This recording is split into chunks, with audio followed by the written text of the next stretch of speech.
Salmo de número 124, Salmo de Davi. Não fosse o Senhor que esteve ao nosso lado, Israel que o diga. Não fosse o Senhor que esteve ao nosso lado, quando os homens se levantaram contra nós. E nos teriam engolidos vivos, quando a sua ira se acendeu contra nós. As águas nos teriam submergidos, e sobre a nossa alma teria passado a torrente. Águas impetuosas teriam passado sobre a nossa alma. Bendito o Senhor que não nos deu por presa aos dentes deles. Versículo 7. Salvou-se a nossa alma como pássaro do laço dos passarinheiros. Quebrou-se o laço e nós nos vimos livres. O nosso socorro está em o nome do Senhor, Criador do céu e da terra. Bom, como eu disse anteriormente, este é o 5º salmo desta coletânea de salmos de romagens. E nós temos vários autores que contribuíram para a composição destes salmos de peregrinação, desses salmos de romagem.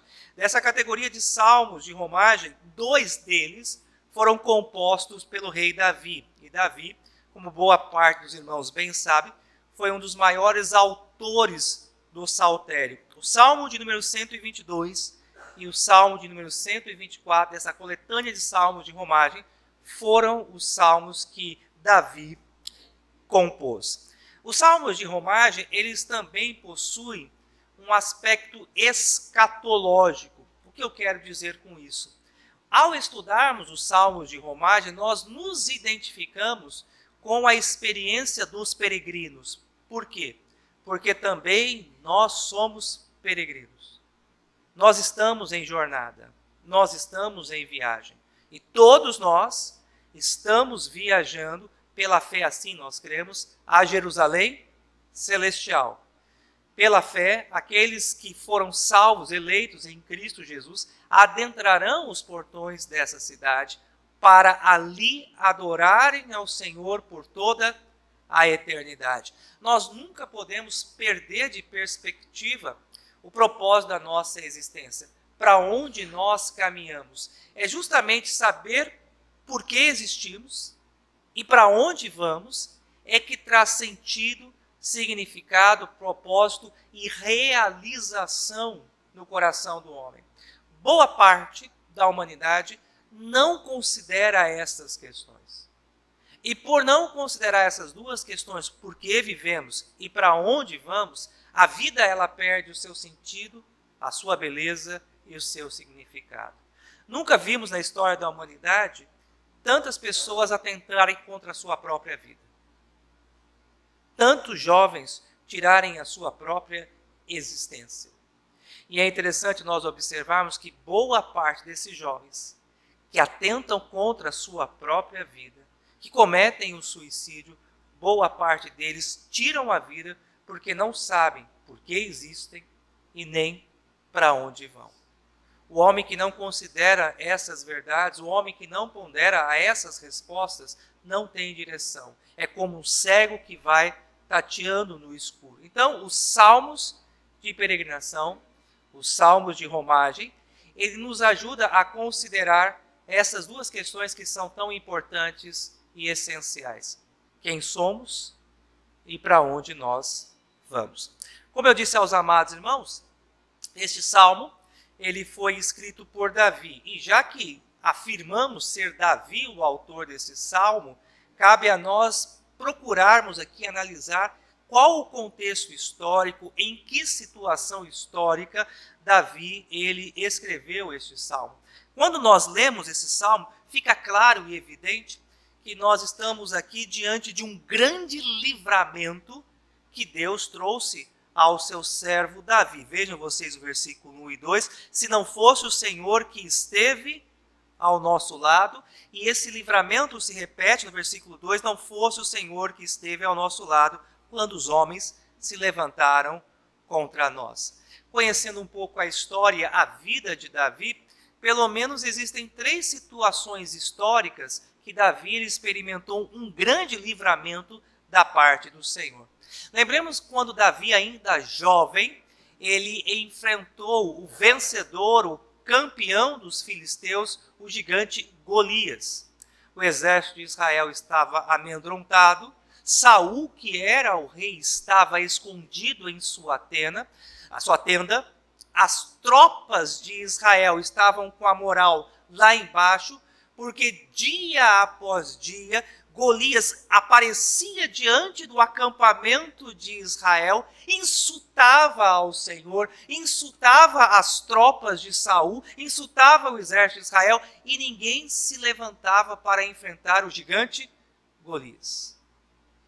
E um jovem, então, desprovido de qualquer treinamento militar e até ridicularizado pelos seus próprios irmãos e até pelas próprias tropas, tomou para si 5 pedras e uma pequena funda e enfrentou então o campeão das tropas dos filisteus, o até ali invencível guerreiro, o gigante Golias.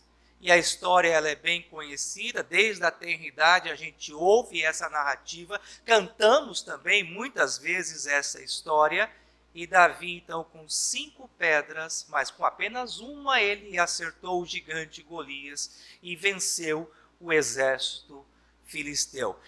Se não fosse o Senhor que esteve ao lado de Davi e de Israel, Israel então que o diga.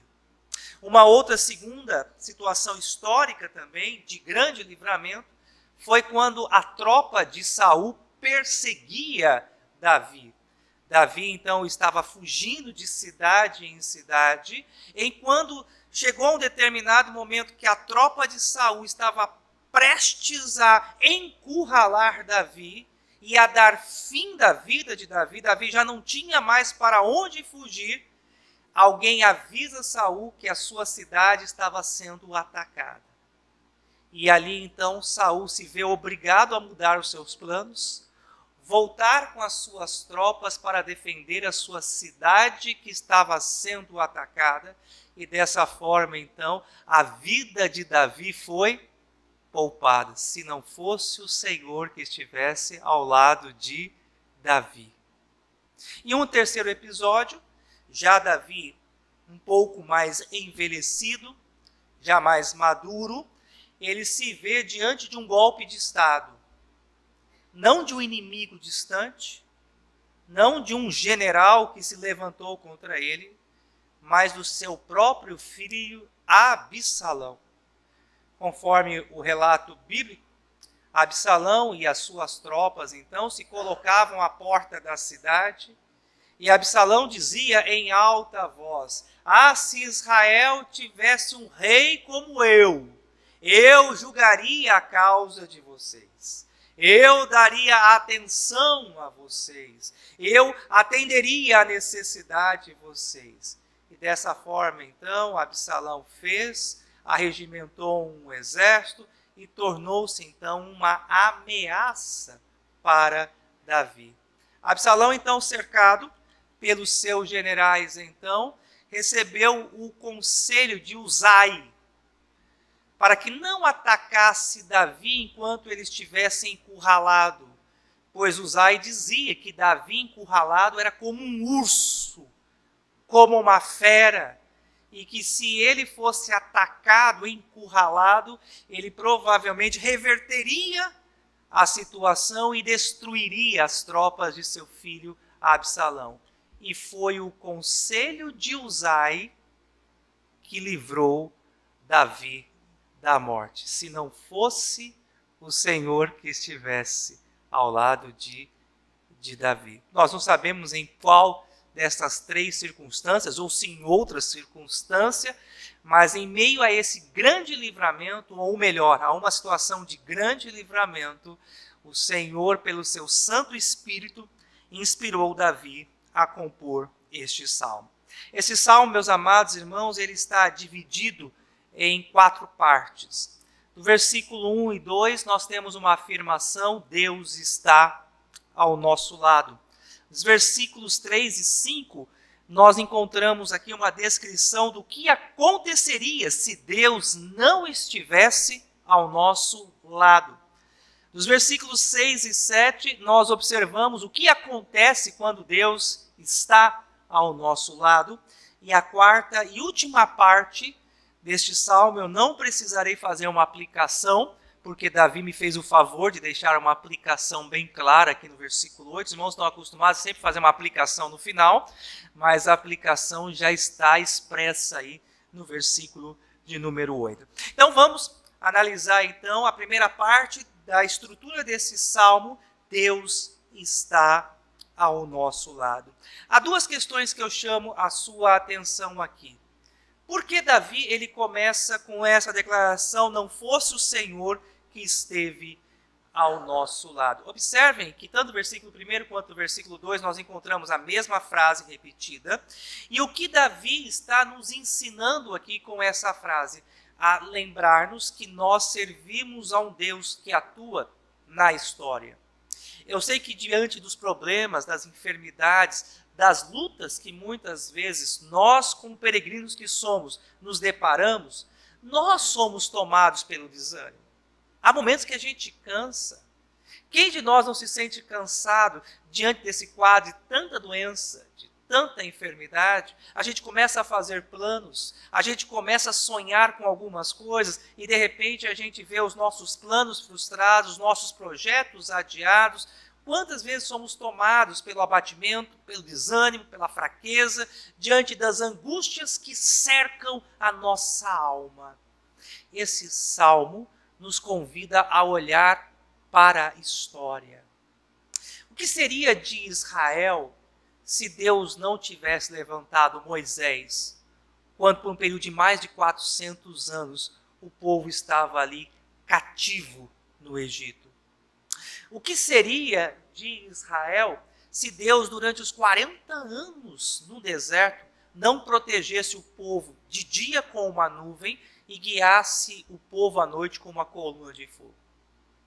O que seria de Israel se o Senhor Deus, a cada dia no deserto, não alimentasse o seu povo com o maná que caía do céu? O que seria de Israel se não fosse o Senhor à frente de Josué, destruindo todos os inimigos que habitavam na terra prometida? O que seriam dos reis de Israel se não fosse o Senhor trazendo o livramento contra os vários inimigos que se levantaram contra eles? E eu poderia aqui, amados irmãos, enumerar vários outros episódios da história que mostram a presença do Senhor na história do seu povo e também na nossa vida. Pare agora um pouquinho e traga à sua memória aquilo que lhe pode dar esperança. Lembre-se quantas vezes o Senhor Deus foi contigo. Lembre-se de quantas experiências de livramento o Senhor te concedeu. Lembre-se de quantos testemunhos você já ouviu do povo de Deus. De quantas vitórias já foram narradas. De quantas batalhas já foram vencidos. De quantos inimigos o Senhor Deus fortaleceu os seus braços e as suas mãos para que caíssem por terra. Olhe para trás. Olhe para o seu passado. Olhe para a sua história. Se você hoje está abatido, se o seu espírito está enfraquecido, traga ao seu coração, refresque nessa noite a sua memória com os grandes feitos de Deus na sua vida. Muitas vezes a incredulidade nos assalta, meus amados irmãos, porque nós somos tomados pela falta de memória.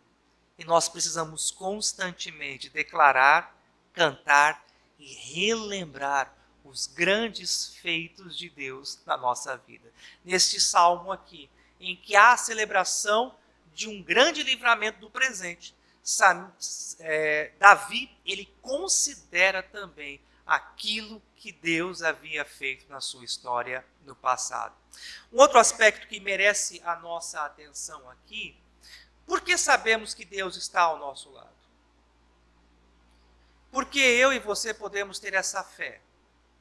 Por que podemos ter a certeza de que Deus estará sempre conosco? Vejam vocês, essa certeza, ela não está fundamentada nesse texto em nossa justiça pessoal, em nossa moralidade elevada. Algumas orações pentecostais ou neopentecostais ensinam isso de uma forma muito equivocada à igreja evangélica no Brasil. Me permitam ilustrar algumas orações que são tão comuns hoje no meio evangélico. Senhor, olha para aquilo que eu tenho feito. Olhe para o meu esforço.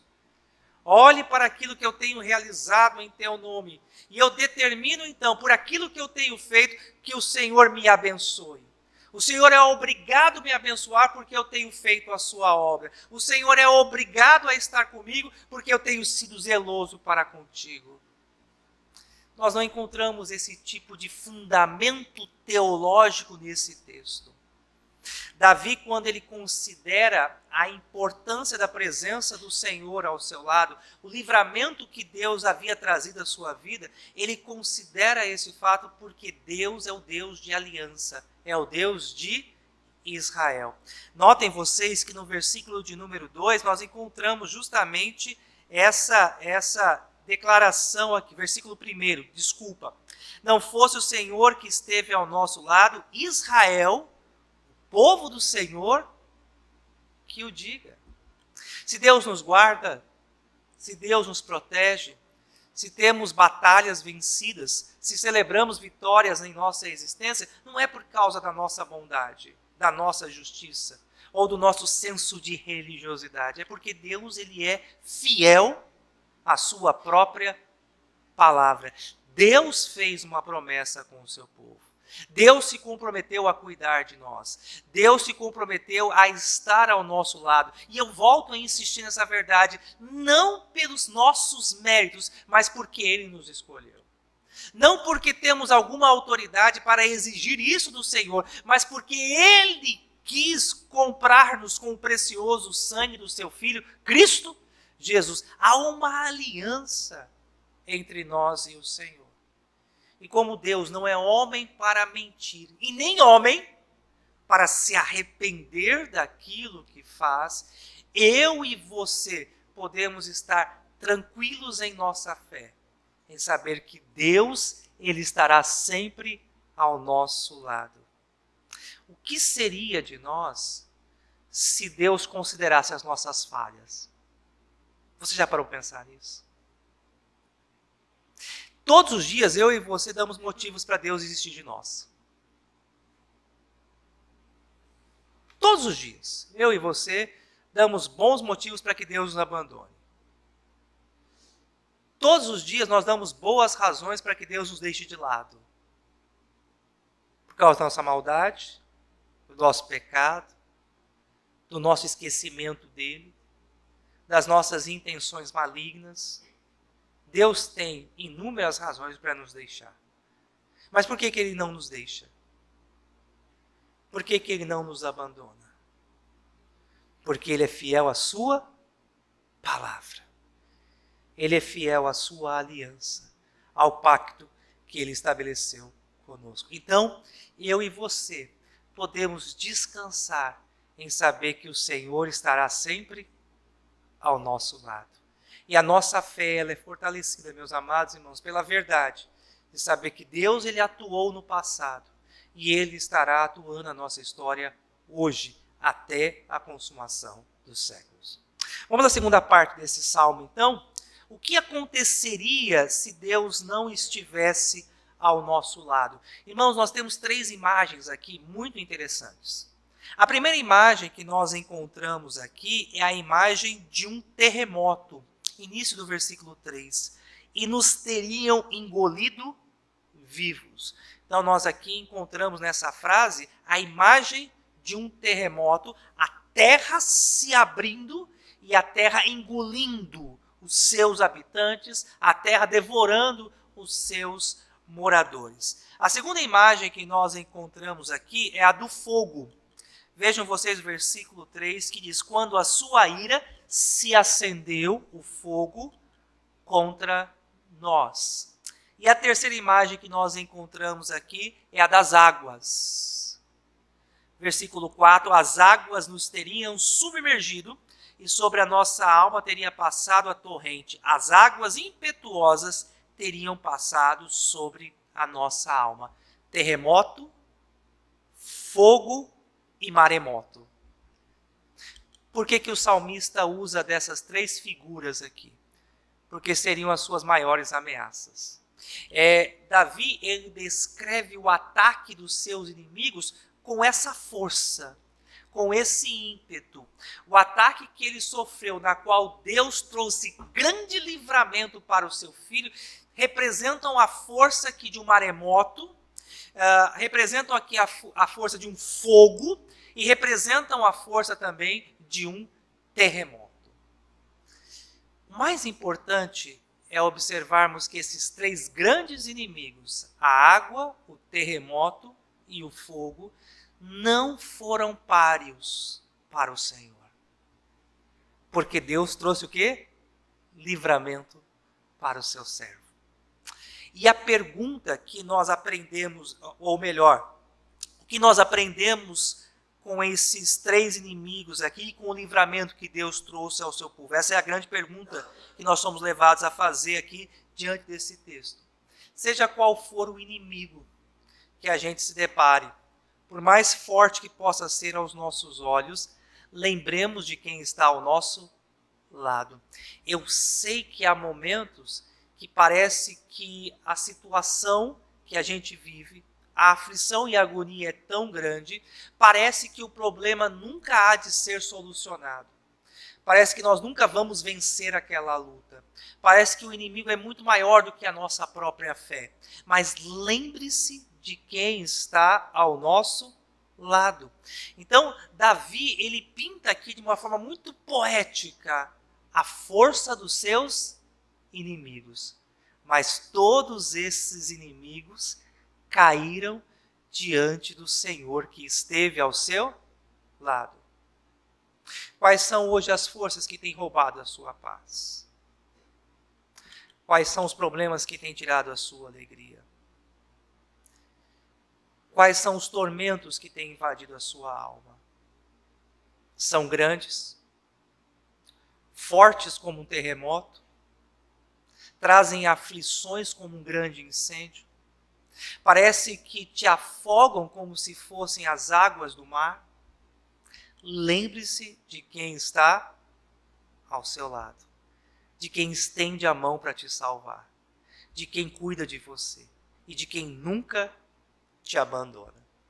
Na terceira e penúltima parte desse salmo aqui, nós encontramos a descrição de Davi do que acontece quando Deus está ao nosso lado. Vejam vocês versículos 6 e 7.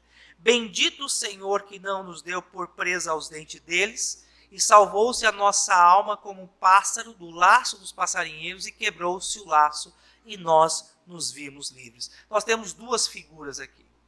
A primeira figura que nós encontramos aqui é de um animal que foge do seu predador. Vejam vocês o versículo 6. Bendito o Senhor que não nos deu por presa aos dentes deles. Eu gosto muito daqueles canais Discovery Channel que passam aqueles documentários de animais, né? E eu gosto principalmente daqueles documentários de animais pequenos que fogem. Eu e o Isaac, a gente em casa fica torcendo para o coelho fugir, para o animal mais fraco fugir. E a gente fica naquela expectativa. Preparando o salmo, me veio vários episódios aqui na mente, daqueles momentos em que os animais eles conseguem fugir, ou do leão, ou do tigre, ou do leopardo, né? Se Davi estivesse nos nossos dias, provavelmente ele também teria assistido esses episódios e teria narrado da forma como eu estou descrevendo aqui para os amados irmãos. É dessa forma como nós precisamos enxergar o livramento que Deus traz na nossa vida. Nós somos frágeis, somos pequenos, indefesos, e diante dos inimigos que se levantam contra nós, todos nós seríamos trucidados. mas porque o Senhor está ao nosso lado, a gente consegue fugir. A gente consegue escapar. E aqui nós estamos vivos. Pode ser uma terrível doença, que seja um animal feroz que venha atacar o nosso corpo. Se o Senhor estiver ao nosso lado, Ele pode nos livrar. E há perigos muitas vezes tão grandes à nossa volta que a gente nem consegue perceber. Mas por maior que seja o inimigo, eu e você podemos saber que Deus tem todo o poder para nos livrar. Esse é um salmo que nos traz confiança. Esse é um salmo que enche o nosso coração de esperança. E a segunda figura aqui é a figura do pássaro que foge. Talvez os mais antigos aqui vão se identificar com essa linguagem, né? Com as chamadas arapucas, né? Aquelas armadilhas para pegar passarinhos. Daqueles que nasceram no contexto da roça, provavelmente armaram na infância ou na adolescência, né? Aquelas armadilhas para passarinho, né? O Iron aqui talvez provavelmente tenha armado muitas, né? Oi? Alçapão. Muito bem, né? O presbítero Cícero provavelmente foi campeão de montar alçapões aqui para pegar passarinho, né? Então, essa figura que nós encontramos aqui, né? Eu vou usar a expressão do presbítero Cícero, alçapão, né? Então, o passarinho provavelmente ele cairia ali na armadilha, ele estaria preso, mas ele escapou ali da cilada, ele escapou do alçapão e da mesma forma também, na linguagem poética de Davi, nós escapamos das ciladas dos inimigos. E eu quero lembrar aos amados irmãos que além de nós nos depararmos com as intempérias da existência humana, das aflições que rodeiam o homem por causa da queda, ainda nós temos Satanás, que é o inimigo da nossa alma. E que constantemente ele arma ciladas para que nós venhamos a cair. Eu estava conversando hoje com um irmão muito amado e muito precioso, e justamente nós estávamos falando sobre isso, discorrendo sobre isso, estudando sobre esse aspecto. E eu estava trazendo à memória desse amado irmão o fato de que Satanás ele não tem poder de atuar internamente no crente. Uma vez salvos, o maligno não nos toca. E pelo sangue do Cordeiro, nós estamos protegidos de toda a investida do mal. Crente não fica possesso. Alguém que é templo do Espírito Santo não pode ser dominado por Satanás. Não pode virar habitação de Satanás. Mas o que Satanás ele faz? Ele constrói ciladas.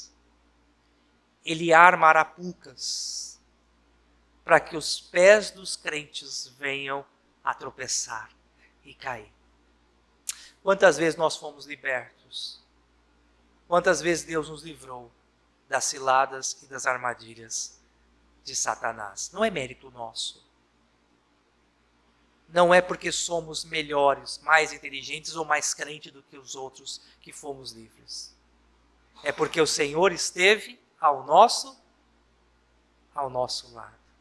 E esse salmo, então, quarta e última parte, ele termina com uma belíssima declaração de fé, né? A conclusão está no versículo 8, que diz: o nosso socorro está em o nome do Senhor, Criador do céu e da terra. Há três verdades aqui, riquíssimas desse versículo, que nós precisamos considerá-las. A primeira delas chama a sua atenção de o nosso socorro.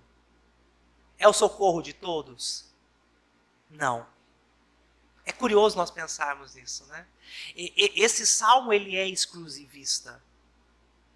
Esse salmo ele tem destinatários precisos. E a quem se dirige este salmo? A quem essa mensagem se aplica? Quem pode, no bom sentido da expressão, tomar posse dessa palavra? Os crentes, os eleitos, o Israel, a igreja do Senhor.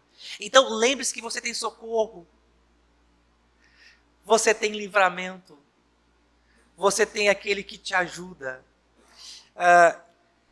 Vou usar aqui talvez de uma analogia para ficar um pouco mais claro, né?